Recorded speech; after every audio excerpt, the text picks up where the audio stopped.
देखिए अब question number हम लोग नेक्स्ट स्टार्ट करते हैं। कह रहा है कि in figure A B is parallel to C D. तो सबसे पहले क्वेश्चन पढ़ते हुए आप फिगर में भी एक बार गुजर जाओ। क्वेश्चन बनाने का ट्रिक सीखो भाई। हम बार बार बोलते हैं क्वेश्चन जो में हम थॉट यूज करते हैं ना उसको सीखो, बन तो तुरंत जाएगा। तो इसमें बोला कि ए बी जो है वो पैरेलल है सी डी के, तो ए बी और सी डी में चले जाओ।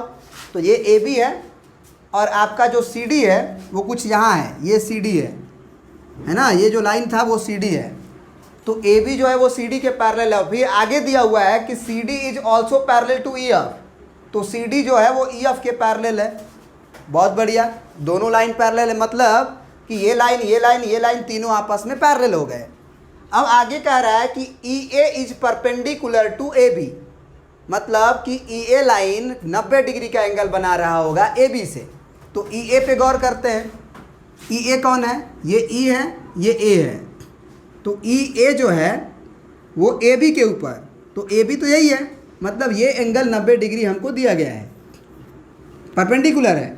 फिर बोला कि बी ई एफ, तो बी ई एफ पे गुजरते हैं। ये बी है, ये ई है, ये एफ है, ये 55 डिग्री है। तो कह रहा है कि find the value of X Y Z. इन्होंने एक्स बोला इस एंगल को, वाई बोला इस एंगल को, और जेड बोला इस एंगल को। आपको ये सब फाइंड आउट करना है। बहुत बच्चे बहुत तरीका से निकाल सकते हैं, क्योंकि इसमें बहुत सारा तरीका लग भी सकता है। उसमें से एक तरीका ये है, अगर आपको इसका वैल्यूज़ वगैरह निकालना है तो आप ये सोचो कि अगर कंसिडर करें कि ए बी अगर ए बी सी डी के पैरेलल है और सी डी ई एफ के पैरेलल, तो सभी पैरेलल हो गया। तो अगर हम बोले कि A B line E F के पैरेलल है, तो क्या उनके एक ही तरफ के एंगल का सम 180 डिग्री होगा कि नहीं होगा? दो लाइन अगर पैरेलल होते हैं तो उनके एक ही तरफ के एंगल का सम 180 होता है। तो अब लाइन ऐसे हो चुका है और ट्रांसवर्सल ऐसे हुआ है, तो हम कह सकते हैं ना कि ये एंगल और ये एंगल का सम 180 होगा। तो हम यहाँ पे लिख सकते हैं अपने सॉल्यूशन में कि ये जो हमारा लाइन है वो आपका कह सकते हैं कि ये ए बी है और ये आपका ई एफ है। तो ई के नीचे वाला एंगल बन रहा है जेड और 55 पूरा, तो जेड और 55 पूरा जोड़ेंगे और फिर ये एंगल बन रहा है 90। तो हम कहेंगे कि 90 डिग्री अब प्लस जेड प्लस 55 डिग्री, इसका वैल्यू 180 डिग्री होगा। कैसे बताओ? तो ब्रैकेट में लिखेंगे sum of interior angles of one side of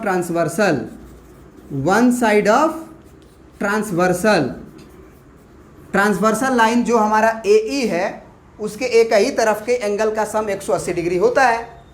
तो यहाँ से जेड आराम से निकल जाएगा। 90 और 55 जोड़ेंगे तो 145 होगा और 180 डिग्री में से आपको 145 घटाना होगा, तो आएगा कितना? 45 डिग्री आएगा। सॉरी, देख लो कितना आएगा बताओ। 180 में से 145 घटेगा तो कितना आएगा? 35 आएगा ना। तो जेड का वैल्यू 35 डिग्री आ गया, जेड निकल गया। अब ज़रा बताओ कि अगर जेड निकल गया तो हम, अच्छा एक और बात बताओ कि अगर ये सी डी जो है वो ई एफ के पैरेलल है, तो ये एक ट्रांसवर्सल लाइन है, तो ये एंगल और ये एंगल को भी जोड़ेंगे तो 180 ही ना आना चाहिए, क्योंकि वो भी ट्रांसवर्सल के एक ही तरफ के एंगल हैं। ये लाइन और ये लाइन पैरेलल है ना, और ये ट्रांसवर्सल है, तो ये ट्रांसवर्सल के नीचे वाले 55 और वाई एक ही तरफ हुए। तो यहाँ पे लिख देंगे also y plus 55 degree is equal to 180 degree. इसका भी रीजन हम यही वाला लिख देंगे, तुम लिख लेना। 55 को उधर भेज दो, तो वाई बराबर 180 डिग्री में से आपको 55 घटाना है, तो 10 में से 5 गया तो 5, और ये 7 में से 5 गया 2, 125 डिग्री।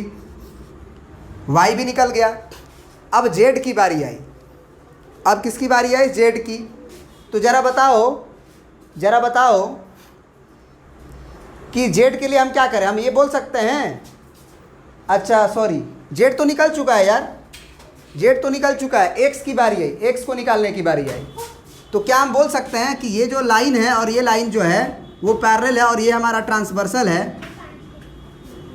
तो ये जो एंगल होंगे वो हम क्या बोलेंगे, कॉरस्पॉन्डिंग एंगल बोलेंगे ना, क्योंकि बाहर ना हो गया है।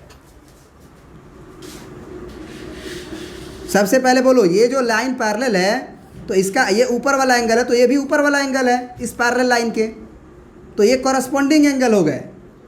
तो ये कॉरस्पॉन्डिंग एंगल आपस में बराबर होंगे। तो हम लिख देंगे here angle x is equal to angle y। कारण क्या देंगे, दिस इज कॉरस्पॉन्डिंग एंगल। तो इसीलिए एंगल x भी जो होगा वो y के बराबर है और y 125 डिग्री आ चुका है। तो इस तरह से 125 डिग्री हो गया। तो x भी निकल गया, y भी निकल गया, z भी निकल गया। प्रिंट आउट कर लीजिए।